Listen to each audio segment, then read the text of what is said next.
अच्छा भैया, हम गायक प्रमोद लाल यादव बनारसी आप लोगन के बीच में एक बहुत ही दर्दनाक बिरहा कांड लेकर के आ रहा है। सौजन्य से हमारे बड़े भैया राजू रंजन पाल जी के देख रेख में लवली रिकॉर्डिंग स्टूडियो से रिकॉर्ड होकर के आप लोगन के बीच में जात बा। अच्छा लगे तो आप लोग लाइक करें, कमेंट करें, शेयर करें और चैनल के सब्सक्राइब करें, बेल आइकन दबाए के। और हमारा दावा है ये बिरहा आप लोग ध्यान से सुन लिहन तो आंख से आंसू आवे न आवे, लेकिन अगर दिल के अंदर इंसानियत होगी तो कलेजा जरूर पसीज जाएगा। कवि जी लिखत हुन आवा।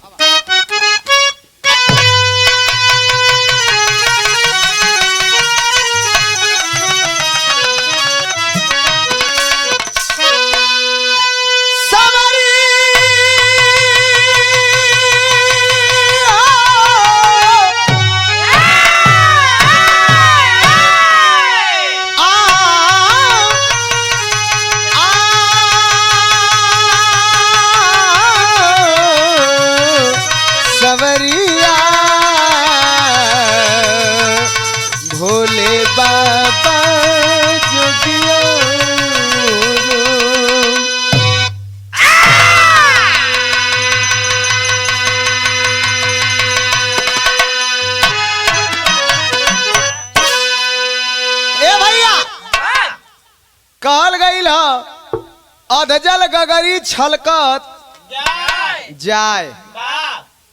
इंसान के कभी घमंड ना करे के चाहिए, क्योंकि समय है, समय ऐसा होला कि कभी नैया गाड़ी पे तो कभी गाड़ी नैया पे। कवि जी कितना बढ़िया बात लिखत हूं हमारे आदरणीय रमेश यादव कवि जी। का लिखल भैया?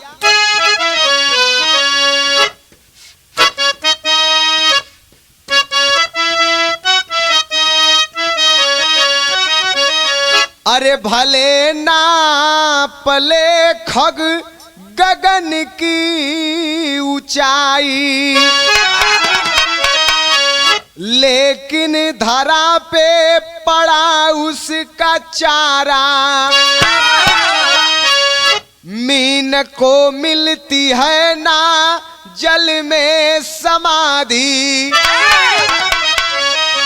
जिसका शयन है जलाशय की धारा। ठंड में भेड़ मरती है ठर कर बेचारी, जिसके बदन न लिपटा है सारा। कवि रमेश जो फिजा पे फिदा हो गया, खुद का परिवार उसको भी लगता गवारा।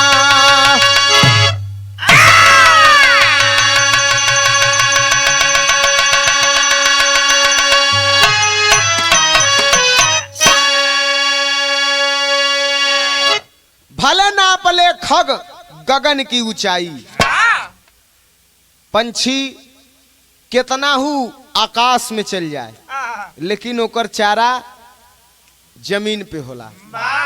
ओकर चारा खाए के लिए जमीन पर ही आना पड़ी। जल में शयन करती है मीन अर्थात मछली, तो जल में मछली का समाधि ना हो सकत। जाड़ा में इंसान ऊन से बनल स्वेटर अपने शरीर पे डाललन जाड़ा से बचे के लिए, लेकिन भेड़ जेकरे बदन से बहुत सारा ऊन लिपटल बा और वही के बाल से ही ऊन बनेला, स्वेटर बनेला, और ठंड में वो भेड़ मर जाती है। रमेश कवि जो फिजा पे फिदा हो गया, खुद का परिवार उसको भी लगता गवारा। एक लाइन गजल का भाव हो, कैसे?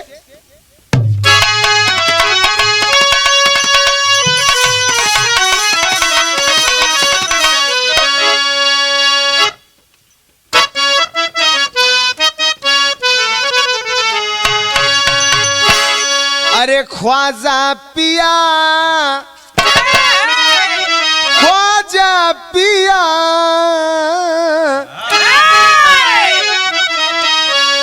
ख्वाजा पिया निगाह करम हो गरीब पे ख्वाजा पिया निगाह करम ख्वाजा हो गरीब पे।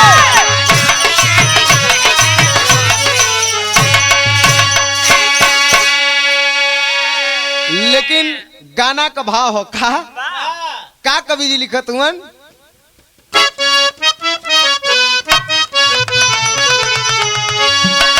अरे नाजाद रोशनी में क्यों नहाने चला है नाजाद रोशनी में क्यों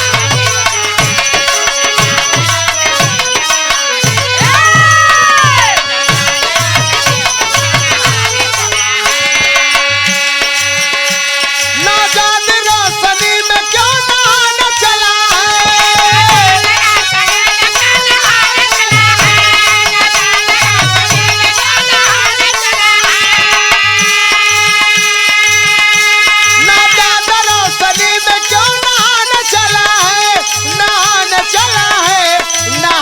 चला है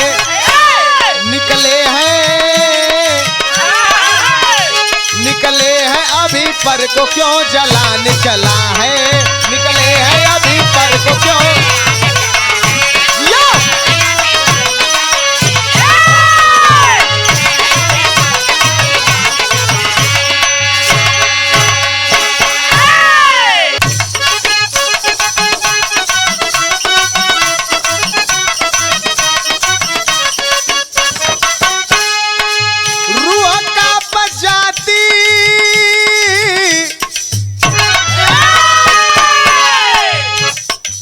रूह कब जाती देख इस जमाने को रूह कांप जाती देख इस जमाने को लाख लानत है राजू सिंह जस दीवाने को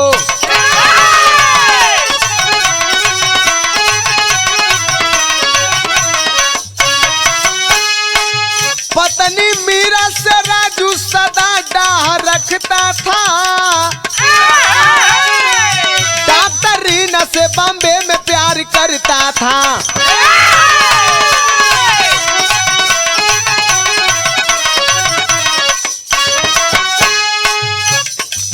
करोची अनपढ़ कह के मीरा को बुलाता था जुए शराब में पैसा सदा उड़ाता था बांद्रा कोर्ट में राजू सुघर वकील रहा डॉक्टर रीना के ऊपर भी चारा ढील रहा तंगी के कारण मीरा ऐली नहीं हरवा हो 9 माह बाद भइल गोदी में ललनवा हो इधर रीना से राजू शादी भी रचाया है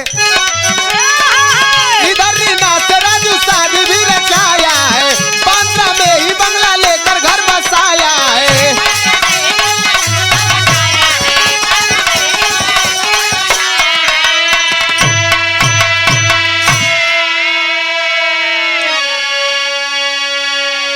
भैया कैसे का कहल जाए इस जमाने में जहां जइबा ये कलयुग है अपना काम बनता भाड़ में जाए जनता। एक कहानी मिली राजू सिंह जिनकर पत्नी मीरा अपने पति के भगवान सरीखे माने लेकिन वहां जवन पति देव रहे एकदम भूतौड़ल रहे ओके कबो करौछी कहे अनपढ़ कहे ओके मनबे न करे काहे से कहलन कि अब हम गांव में ना रहब अब हम जाती शहर और शहर में अइलन बांद्रा कोर्ट में पेशे से वकील रहलन हमेशा उल्टा सीधा अवाट बवाट बोले राजू पढ़ल लिखल रहलन पेशे से वकील रहलन उनकर पत्नी मीरा गांव में रहे और ये बॉम्बे में रहे गांवे आवे तो मेहरारू मीरा अपने पति का बड़ा सेवा करे भगवान जैसन माने लेकिन पति हमेशा भुतौलल रहे, उतन को मनबे न करे, अनपढ़ कहीं की करो छी, जाहिल गवार, मेरे हटो यहाँ से, उल्टा सीधा वाट बवाट बोल के हट जाए। और यहर बांद्रा कोर्ट में, मुंबई बांद्रा कोर्ट में राजू वकील रहलन और पैसा कमाए तो जुआ खेलें, शराब पिए, राती के होटल में जाएं, बियर बार में जाएं। और वही बंबई में एक डॉक्टर रीना थी, उनके ऊपर अपन धीरे धीरे चारा भी ढीलत रहे। तंगी के कारण यार मेहरारू को पैसा ना भेजे, और तंगी के कारण मेहरारू परेशान होके चल गई नैहर बिहौती। मीरा चल गई नैहर, और जब नैहर गए हईन तो कुछ दिन के बाद एक लड़का के जन्म दिलीन, बड़ा सुघर लड़का है, लेकिन उनके राजू के इस सब को पता नहीं हो। और इधर रीना और राजू आपस में मिले जुले लगल, तो बातचीत बढ़ल, तो नैना चार भयल तो प्यार हो गयल। और जब प्यार हो गयल तो दोनों लोग आपस में शादी करे का फैसला कर लेलन। रीना कहलिन कि हम आपके बिना नहीं रह पाऊंगी, कहला कि हमरो कुछ यह स्थिति है। दोनों लोग शादी करके और वही बांद्रा में ही एक बंगला लेकर के घर बसाया है। पैसा का कमी नहीं बा, बांद्रा कोर्ट में वकील बाड़न। धीरे धीरे समय बीतल तो राजू के समझ में ही आयल कि चली गऊं वही जो देखी, नहीं पता लगी कि खेत हमार जोत ले ही केहू दूसर। अइलन जब गाँव में तो उनके पता लगल कि मेहरारू तो हमार नैहर है। अच्छा तो घरे कै साल पे अइलन? 4 साल पे। तब गांव से तैयारी कैलन अब ससुरार चले का। कैसे चललन?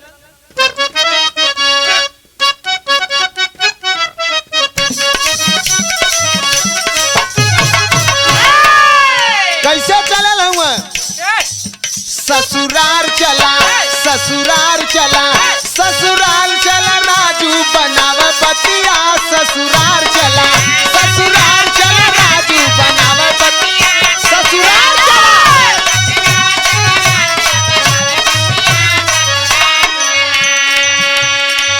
राजू 4 साल बाद चेताया अपन परिवार लेके भारी मर जान पहुंचा ससुर जी के द्वार। ससुरार चला, ससुरार चला, ससुरार चला, ये करतिया में सबको पटाया घटिया। ससुरार चला, ये करतिया में सबको पटाया।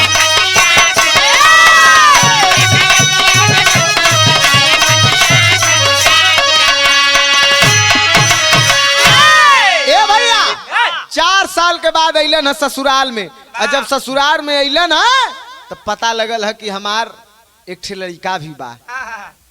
सबके सामने बड़ा खुशी जाहिर करत हूँ, बहुत खुश है।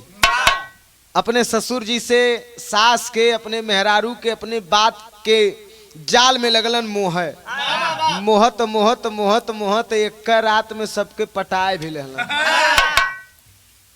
ओकरे बाद अपने ससुर से कहलन कि हमें गांव में आवे में बड़ा होला दिक्कत, हमार वैजा काम बढ़िया चलत है, अब मौका लगत नहीं कि हम गाँवे आई। तो हम सोचे थे कि हम अपन परिवार लेके वही बम्बई चल जाई। अब तो आपके आशीर्वाद से वहाँ बंगला भी ले ले है। ससुर जी आदेश दे देलन कि भाई तोहार परिवार हो, तोहार लड़का बा, तोहार मेहरारू बा, शौक से ले जा। और लेके अपने परिवार के राजू चले के तैयारी कैलन। कैसे चलना भैया?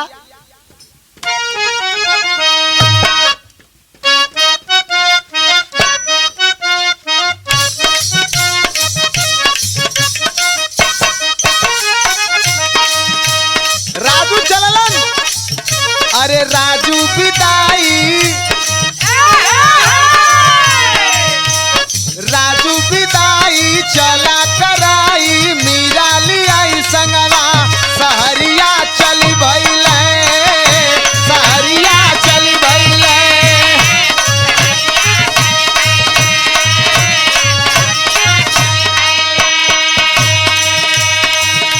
ए भैया राजू मीरा का विदाई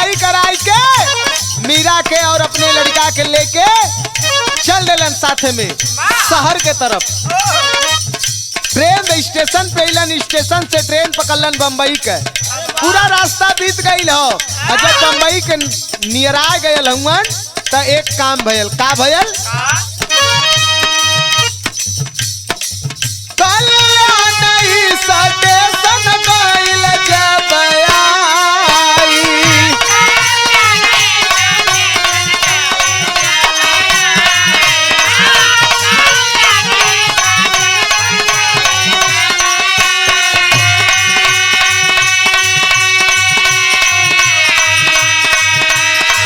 पानी का बोतल राजू चला उठाई।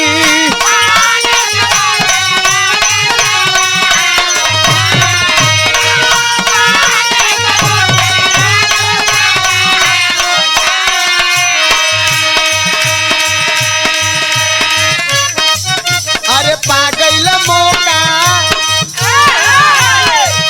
अरे पागल मौका दे दिल धोखा, भागा बचाए संगवा सहरिया चल भइले, सहरिया चल भइले।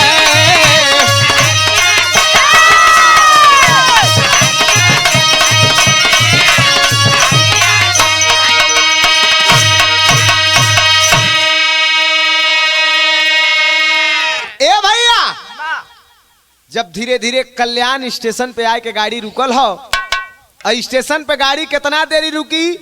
5 मिनट। 4.5 मिनट तक राजू सीट पे बैठल रहलन।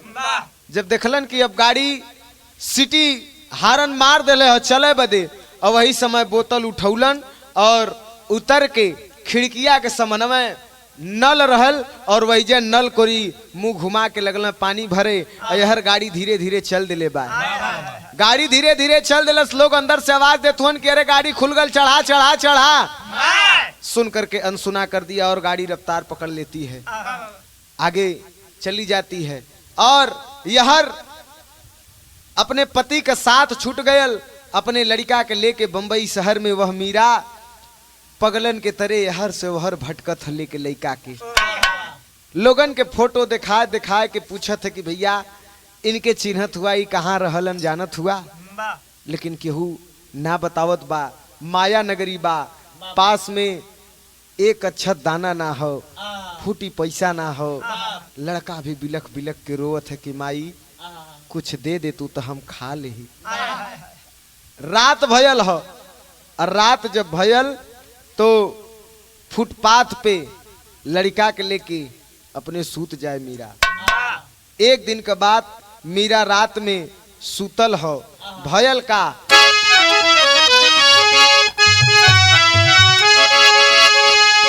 सो गई गहरी नींद में मीरा,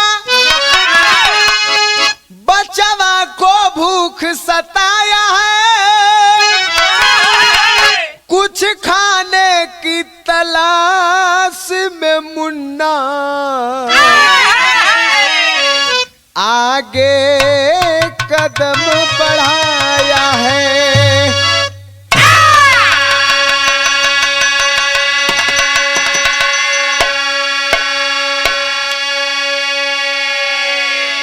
रात के समय फुटपाथ पे सुतल है मीरा अपने बचवा के लेके। लड़का तो लड़के भूख ना बर्दाश्त भयल, नींद टूट गयल हो, बैठल हो। उठ के बैठल और सोचलस कि अगलियां बगलियां से टहर के देख ले, कुछ अगर मिल जात हो तो खाए ले, बहुत तेज भूख लगल बा। लड़का निकल गल, माई के हन से अपने उठ के आगे बढ़ गल, रोड कोरी बढ़े लगल भोजन के तलाश में। तब टेरी में कहना बा कैसे?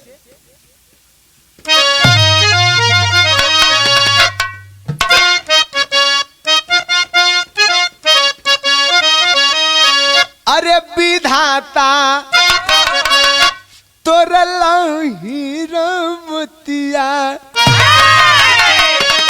अरे विधाता तोरा लाही रा हो, विधाता तोरा लाही रमतिया, अवनी सिहर गई अमर के ठन का माथा।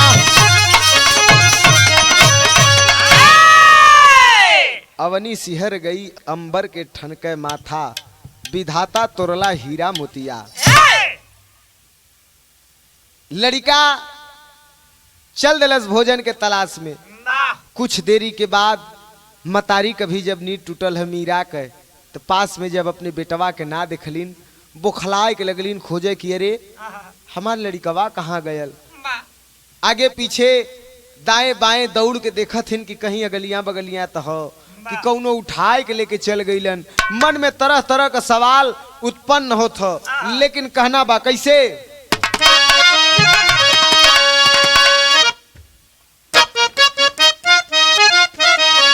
अरे खोए के मड़ी जैसे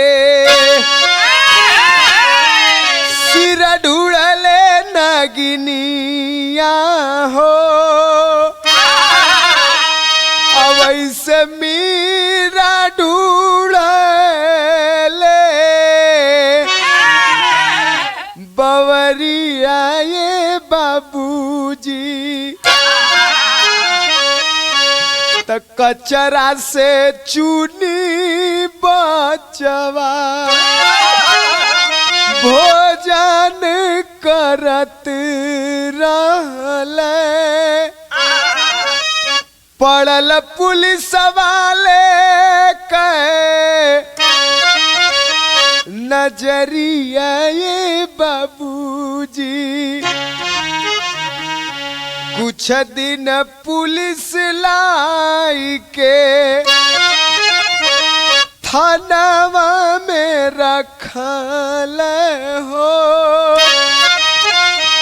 जबकि केहू लेलस ना खा बरिया ये बाबूजी।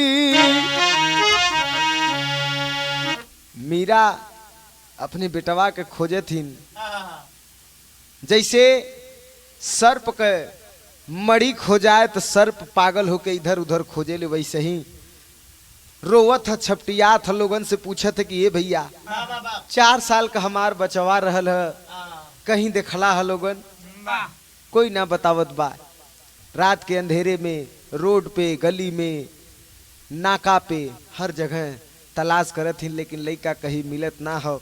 वह लड़का टहलते टहलते कुछ दूर चला गया था और वहीं एक कचरे का ढेर था, और उसी कचरे के ढेर में से जो लोग वड़ा पाव समोसा पाव बर्गर जो खालन ओके मन फेंकल रहे, वही में से निकाल के पाव रोटी के टुकड़ा खात हो, तो कहीं वड़ा पाव का वड़ा का थोड़ा से टुकड़ा खात हो, तो कहीं बिस्कुट थोड़ा से खात हो। जवन मिलत हो ओके मुंह में डालत जात हो, भूख बर्दाश्त नहीं होता। वहीं पास में खड़ा 2 सिपाही देखलन कलन की लगता है ये बच्चा भूल गया है अपने माँ बाप को, गुमराह हो गया है। उठा करके लेके आए पुलिस चौकी थाने में, वहीं पर कुछ दिन रखे, पेपर में इश्तिहार दिए, लेकिन वो मीरा अपने पति के खोले का दुख और दूसरा दुख हमारे कलेजा का टुकड़ा बेटवा भी हेराए गया। अखबार खोज पढ़त बा, यहाँ वहाँ खोजत हो भटकत हो, लेकिन पुलिस वाले 2 दिन वेट कैलन। जब ना कोई आयल तो ओके लड़कवा के ले जाए के अनाथालय में भर्ती कर दिलन, अनाथालय में डाल दिलन। लड़का अनाथालय में पड़ल हो, अपने माई से बिछड़ गल हो, रोवत हो। कैसे रोवत हो भैया?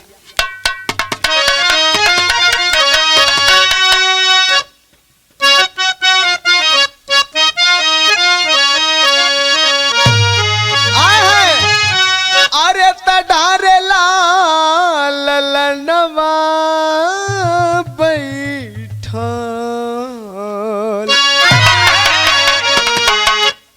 अरे डारेला ललनवा बैठल, अखिया से लोरावा हो, डारेला ललनवा बैठल, अखिया से लोरावा हो।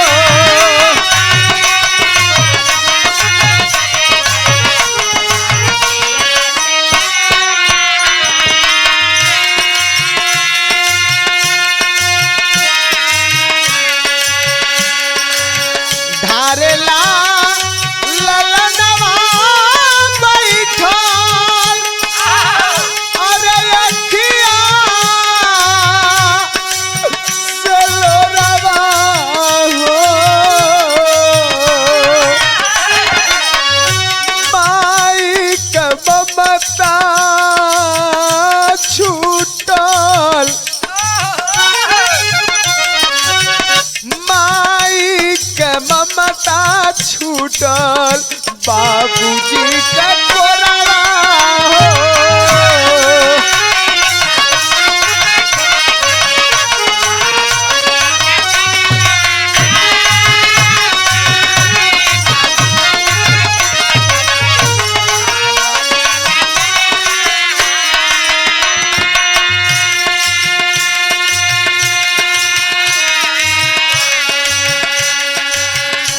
लड़का के नींद नहीं आवत हो, बैठ के रोवत हो। बहुत दिन के बाद बाबूजी का प्यार मिलल है, बाबूजी का संग छूट गल।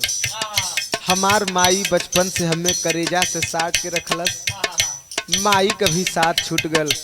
बाहरे पापी पेट भूख का अगिन अगर बर्दाश्त हो गल होत तो ओ दिन अपने माई के हम छोड़ के हटल ना होई। आपन न लौके बात सब बेगाना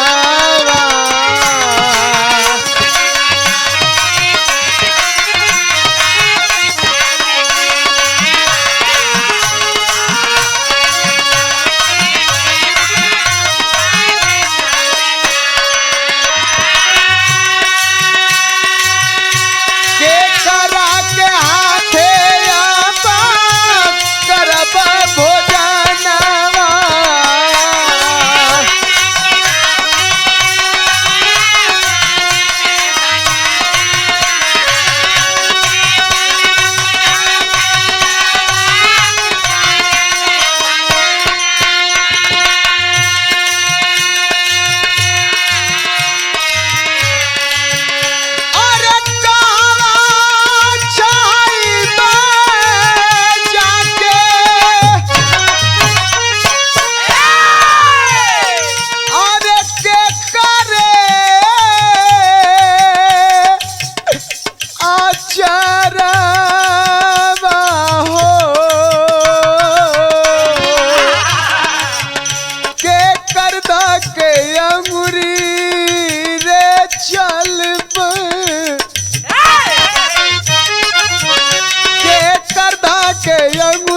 चलब के करी दुलारवा हो।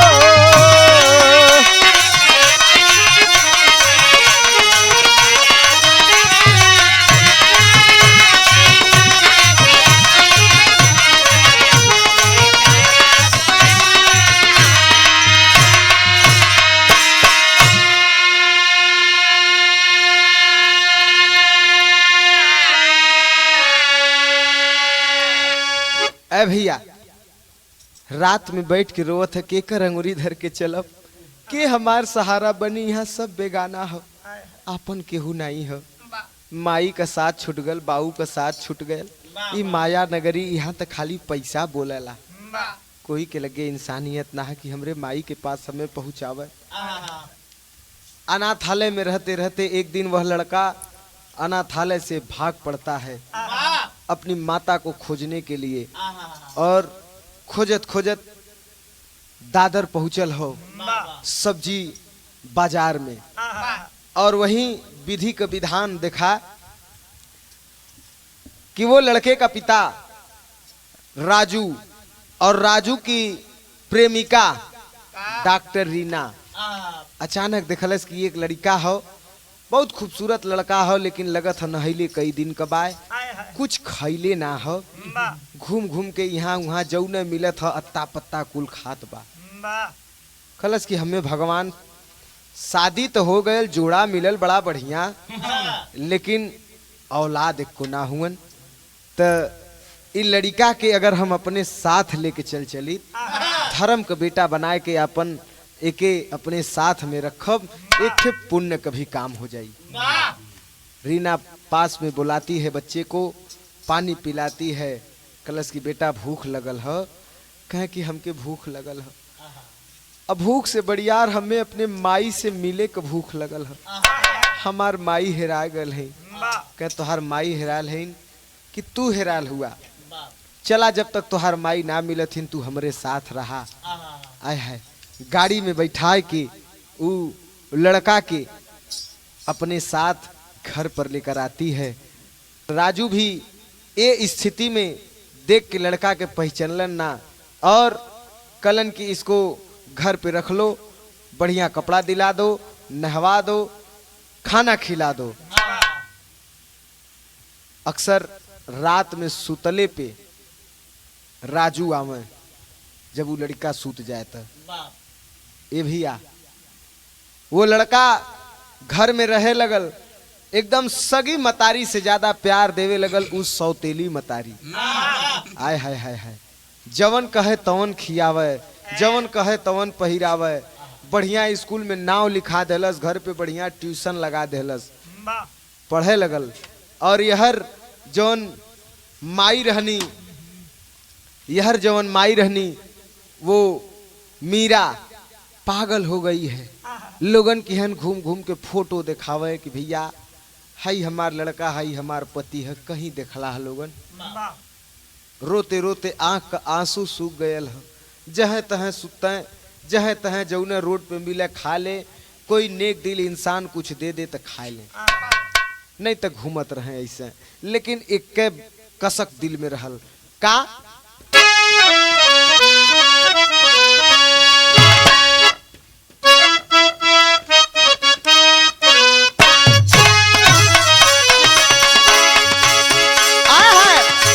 मतारी मीरा रोती है और कहती है क्या,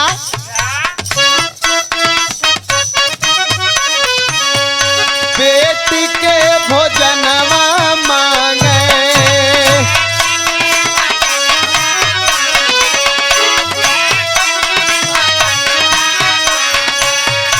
तन के बसनवा मांगे,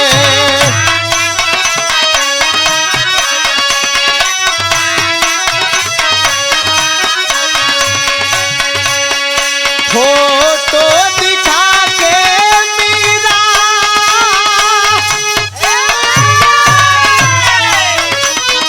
फोटो दिखा के मीरा, खोवला खजनवा मांगे, पेट के भोजनवा मांगे, कान के बसनवा मांगे, भोजनवा मांगे,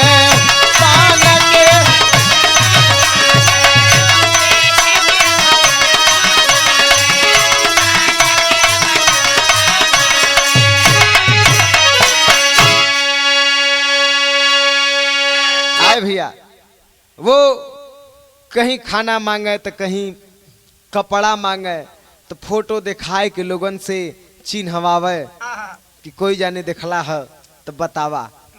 और कहे का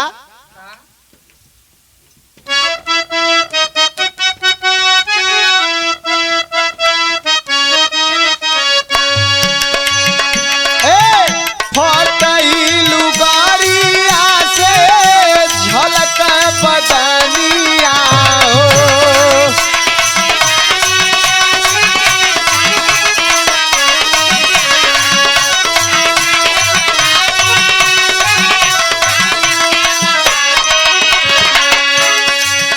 एक का मसीन दूजे चढ़ल बा जवानिया हो,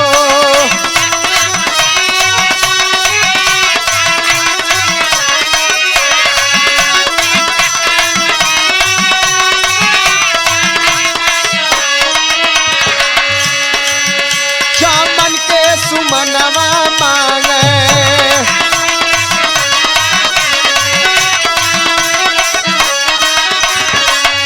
मांगी कर रतनवा मांगे,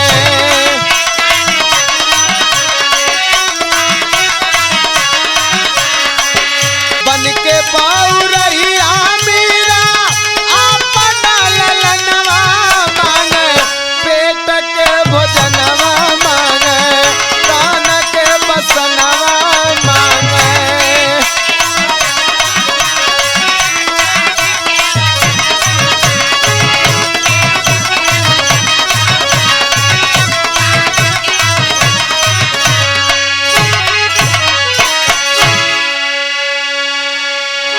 ए भैया घूम घूम के पता लगावत हिन, लेकिन पता लगत ना हो। एक दिन के बाद कि सुबह राजू कोर्ट के लिए निकला है और बांद्रा कोर्ट के लिए निकला है, तब तक सामने एकाएक बिधरी का विधान कि वह पागल जैसी बन गई थी मीरा अपने पति और बच्चे को ढूंढते ढूंढते एकाएक सामने आ जाती है राजू के गाड़ी से, टकरा जाती है और गिर करके बेहोश हो जाती है। गाड़ी किनारे खड़ा करके राजू तुरंत उठा के गाड़ी में लदलन और लेकर के अइलन अपने पत्नी डॉक्टर रीना के क्लिनिक पे। हालत बड़ा गंभीर हो। रीना देख करके घबरा गई कि अरे बाप रे बाप ई का भयल। राजू कहले इनका ट्रीटमेंट कर दा, हम ड्यूटी पे जात रही है, हमरे गाड़ी से अचानक आ गई है, टक्कर हो गल है, इनका ट्रीटमेंट तो कर दा और हम निकल थी कोर्ट। आय हाय हाय हाय।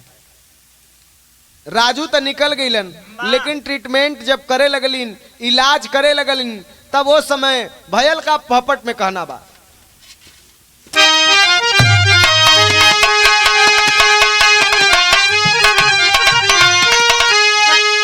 अरे खून से लथपथ, अरे खून से लथपथ मीरा का बदनवा रीना झंखले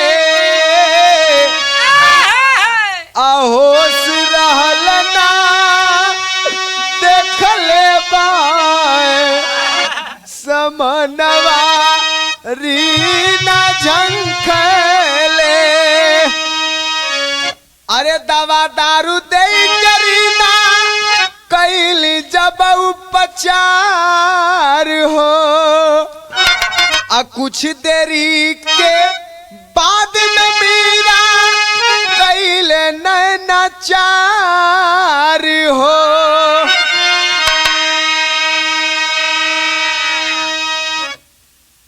ए भैया मीरा के ट्रीटमेंट होए लगल और उपचार जब होए लगल तो कुछ देरी के बाद होश आयल हो, तो मीरा रीना से पूछलस ई हम कहाँ है। रीना कहनी कि आप हॉस्पिटल में हो, तोहार एक्सीडेंट हो गल रहल। कहाँ? गाड़ी से एक्सीडेंट हो गयल, लेकिन उ नेक दिल साहब के कुछ कहिया लोगन मत, उनकर इंसानियत रहल, उनकर गलती ना रहल। हम खुद गाड़ी के आगे गलती से आ गईली, उनकर कोनो गलती ना रहल, लेकिन उ नेक दिल इंसान के लोगन कुछ करिहा मत, उनके कुछ बोलिहा जा मत, उनके जाए दिया। कहूँ तो गईलन, कहे ए डॉक्टर आइन साहिबा आपसे कुछ पूछल चाहते। कहे पूछा। कहे हमार पति हमार लड़का यही बम्बई में खो गल हुन, उन्होंने के खोजत खोजत हमारी हालत भइल है। कहे अच्छा कैसे दिखते थे? कहे हमरे पास में फोटो है, फोटोया देखला अगर कहीं देखले होवा तो बता दा। फोटो जो ने समय निकाल के सामने जब कैलस और वो डॉक्टर रीना जब देखी लड़का, इत लड़का हमरे घर में बा, एके हम गोद ले ले है, लेकिन पति का फोटो जब पति का फोटो देखौलस तो पैरों तले जमीन खिसक गई। यह कोई और नहीं है, ये तो मेरा पति राजू है। वो तो बोलता था कि मैं शादीशुदा नहीं हूं। पूछा लगल इनके तू कब से जानत हूँ? कहे इनसे तो हमार बहुत पहले बियाह भयल हल गाँव में, ई बम्बई में वकील रहलन। 4 साल बाद यहाँ से गईलन तो कहलन कि अब हम बांद्रा में मकान ले ले हई और चला वही बम्बई रहे के। हमरे बाबूजी की हन से हमके ले के अलन, हम नैहरे रहत रही, 4 साल रहली, और अब बेटवा के लेके साथ में चले ली। कल्याण स्टेशन पे पानी भरे गईलन और हमसे बिछड़ गईलन। हम ढूंढत है उनके, हमके उ ना मिलत हो, हमरे लगे एड्रेस पता भी ना रहल कि हम मकान पे पहुंच जाई। फुटपाथ पे घूमत रही, खाए के जो मिले खाए नहीं, केहू भैया दुत्कार दे, केहू गरियाए दे तो केहू खियाए दे। लइका भूखायल रहल, ना पता राती के केहर चल गल, ना मिलल। कहे पैरों तले जमीन खिसक गया है। डॉक्टर रीना के मन में गुस्सा आ रहा है, क्या करूं क्या न करूं। तब आल्हा में कहना बा,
छतिया भैया राजू के बतिया दाए।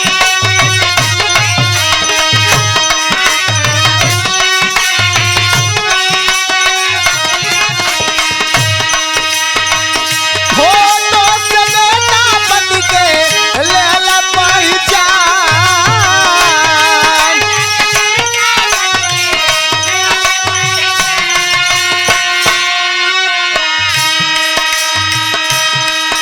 पहचान गई, मन में सोच रही है कि हमसे तो बहुत बढ़िया बढ़िया बात कैले रहलन, कल कुआर रही, शादी ना भयल हो, लेकिन तो यहाँ क्यों करे लइको बा। ये इंसानी भेष में शैतान है, बेईमान हमारे साथ धोखा किया है। पीटी पीटी छतिया रोवे, पीटी पीटी छतिया रोवे, रीना बन बवरिया भैया।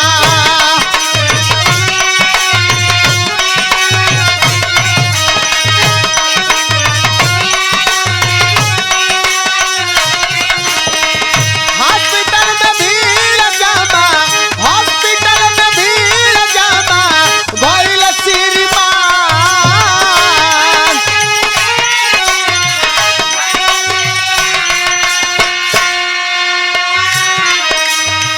सब लोग मिल करके रीना पे समझावे भैया, सब लोग।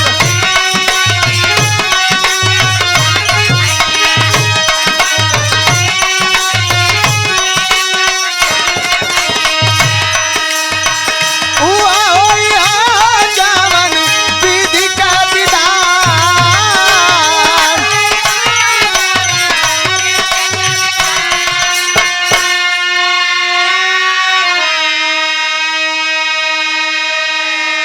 मीरा के पास से हट करके वह डॉक्टर रीना वार्ड में से निकल के बाहर जाए के रोवे लगल, पुक्का फाड़ के रोवत था, रोवाई बर्दाश्त ना हो था। जब रोवे लगल तो नर्स डॉक्टर तमाम लोग जुट गईलन। अरे क्या हुआ, क्यों रो रही हैं? सारी बात के जब बतावे लगल, लोग समझावे लगलन कि मत रोवा, विधि का विधान हो, भगवान के हन से लिखल रहल, ई अनहोनी होवे के रहल, हो गई, भुला जा। आय है एके भुला जा। रीना घर पे जा करके उ लड़का के लेके अलिन कि बेटा चलो हमारे साथ, और उ लड़का के लेके अलिन वार्ड में। उ मीरा के सामने खड़ा कैलिन और कहलिन कि क्या यही आपका बेटा है? आय है देख के मीरा पहचान गई, फफक के रोवे लगल, कलश की बार भगवान, इतना बंबई में खोजली लेकिन केहू मिलौलस नहीं। आज हमरे बेटवा से तू हमके मिला देलू, हमरे लिए साक्षात भगवान हो। पास में बुलाए के जौने समय बचवा के करेजा से सटाए के माई सुकून लेथइन। विधि का विधान कुछ और था। वो लड़का के गले लगाए लगाए वो माँ दम तोड़ देती है, ये दुनिया से अलविदा हो गई। नहीं आय है लड़का के लेके रीना किनारे भईनी और बाजार से तिखी कफन मंगा करके चिता सजा करके वो लड़का के हाथ में अग्नि थमौलिन की, लो बेटा तेरी माँ है, सगी माँ है, हमने तुम्हें पाला है, लेकिन वो माँ तुझे जन्म दी है, मुखाग्नि दो। अग्निदान वो लड़का के हाथ से करौलिन। मन में सोचे थिन कि बारे भगवान गजब तोहार खेल हो, जौने लड़का के हाथ में खिलौना होवे के चाहिए, आज वो लड़का के हाथे पिंडदान होता। अंतिम संस्कार करने के बाद वह डॉक्टर रीना करती कलिन की आज के बाद हम मांग में सिंदूर पहनबे न करब, जान ले कि हमारी पति रहबे न कल मर गल, विधवा नियर जिंदगी बिताए ले। तुरंत संदेश भेज करके राजू को बुलवाती है और करती क्या है,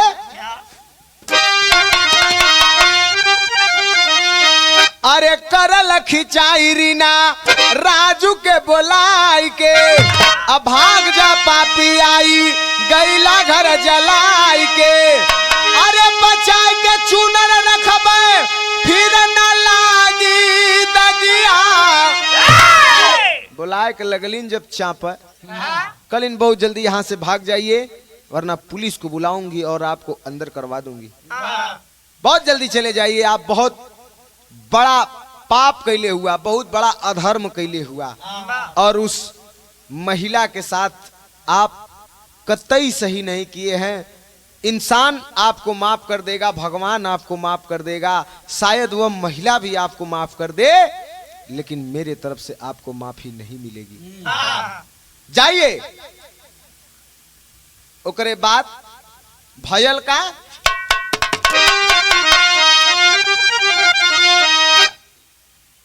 जब वो भगावे लगल तो ओ समय भयल का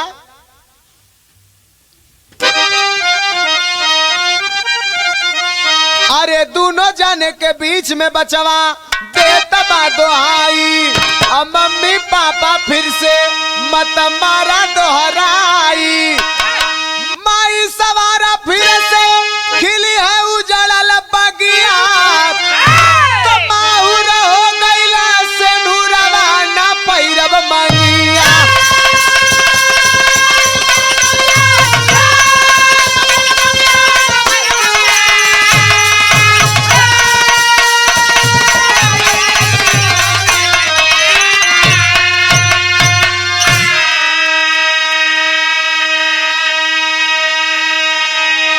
चार साल का बच्चा सामने आता है, कहता है कि माँ यही मेरे पिता हैं, कि हमके पता हो, यही से तो इनके यहाँ से भगावत थी, तो के हम पाल ले, तोहरे बदे हम काफी है।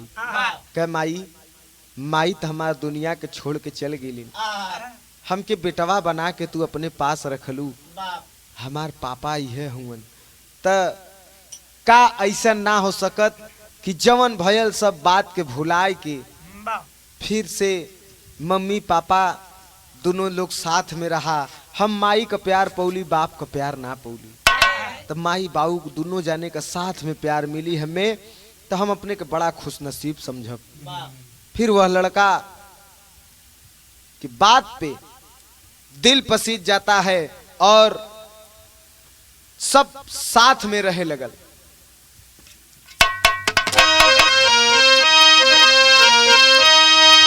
गुरु बिहारी, गुरु गणेश, चंद्रिका, गुरु रामलाल, राज नारायण, कवि नरेश, विजयी प्यारे।